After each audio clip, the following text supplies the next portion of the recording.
So hey guys, welcome back to our channel. আপনারা কেমন আছেন? আই হোপ আপনারা সবাই ভালো আছেন।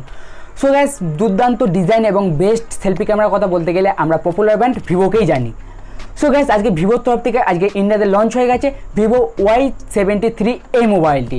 সো গাইস, এই মোবাইলটি কি আপনারা কিনবেন শুধু দেখানোর জন্যই, না এরতে আরও ভালো ভালো কিছু স্পেসিফিকেশনও আছে? তো আমরা সেটি এই ভিডিওতে দেখবো। আর এই ফোনটা কি আপনার জন্য বেস্ট হবে সেটি আপনাদেরকে এই ভিডিওতেই বলবো। তো ভিডিওটি পুরো দেখবেন, আর ভালো লাগলে like, comment, share and subscribe. So guys, চলুন আজকে ভিডিওটি শুরু করা যাক।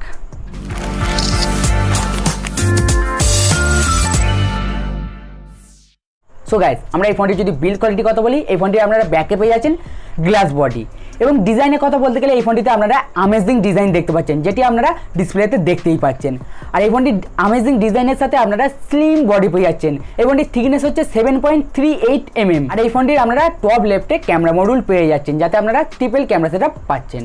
সো গাইস, এই ফোনটি যদি আমরা ডিসপ্লে কথা বলি, ডিসপ্লেতে আপনারা পেয়ে যাচ্ছেন 6.4 ইঞ্চের ফুল এইচডি প্লাস ইওন অ্যামোলেড ডিসপ্লে। ডিসপ্লেতে আপনারা HDR10 সাপোর্ট পেয়ে যাচ্ছেন এবং ওয়াইড-অন L1 সাপোর্ট আপনারা পেয়ে যাচ্ছেন। সো গাইস, এবার যদি এই ফোনটি আমরা পারফরমেন্সের কথা বলি, এই ফোনটিতে পারফরমেন্সের জন্য দেওয়া হয়েছে MediaTek Helio G95 প্রসেসর, যেটি 12 ন্যানোমিটারের প্রসেসর, এবং জিপিইউ হিসেবে দেওয়া হয়েছে Mali G76 জিপিইউ।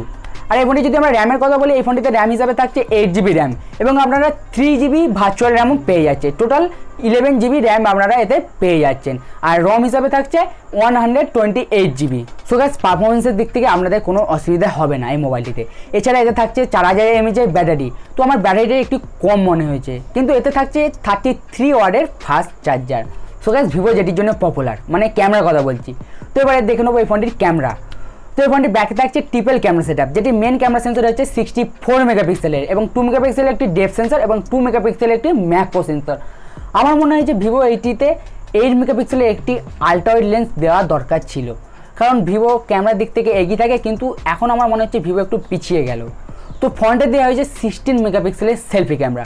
তো সেলফি ক্যামেরা আপনারা ভালো পেয়ে যাচ্ছেন, অনেক ফিল্টার থাকবে। তো ক্যামেরা আপনারা এই ফোনটিতে ভালো পেয়ে যাবেন, কিন্তু আমরা ব্যাক ক্যামেরাতে মনে হয়েছে একটি 8 মেগাপিক্সেলের সেলফি ক্যামেরা দেওয়া দরকার ছিল। সো গাইস, এবার আমরা যদি ওএস এর কথা বলি, এই ফোনটির ওএস হিসাবে থাকছে ফন্টাচ OS 11.1 best on Android 11। So আপনারা এতে অ্যান্ড্রয়েড 11 পেয়ে যাচ্ছেন। নেটওয়ার্ক এবং কানেক্টিভিটির কথা বলতে গেলে এই ফোনটিতে আপনারা পেয়ে যাবেন 4G নেটওয়ার্ক সাপোর্ট, এবং ব্লুটুথ 5.0 সাপোর্ট আপনারা পেয়ে যাচ্ছেন।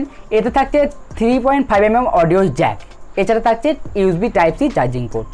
সো গাইস, এবার যদি আমরা এই ফোনটির সেন্সরের কথা বলি, এই ফোনটির সেন্সরের দিক থেকে থাকছে এতে ইন ডিসপ্লে ফিঙ্গারপ্রিন্ট সেন্সর, তো এটি ভালো বিষয়। সো এছাড়া আপনারা অন্যান্য সেন্সরও পেয়ে যাচ্ছেন। সো গাইস, এবার বলবো যে আপনার জন্য কি এই ফোনটি বেস্ট হবে?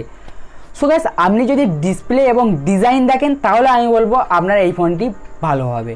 কিন্তু আপনি যদি ভালো পারফরমেন্স চান এবং একটি আলট্রা ওয়াইড ক্যামেরা চান আর 5G নেটওয়ার্ক কানেক্টিভিটি চান, তাহলে আমি বলবো আপনি iQOO Z3 এই ফোনটি নিতে পারেন, কারণ এতে থাকছে পারফরমেন্সের জন্য স্ন্যাপড্রাগন 768G প্রসেসর, যেটি MediaTek Helio G95 এর থেকে অনেকটা এগিয়ে থাকে।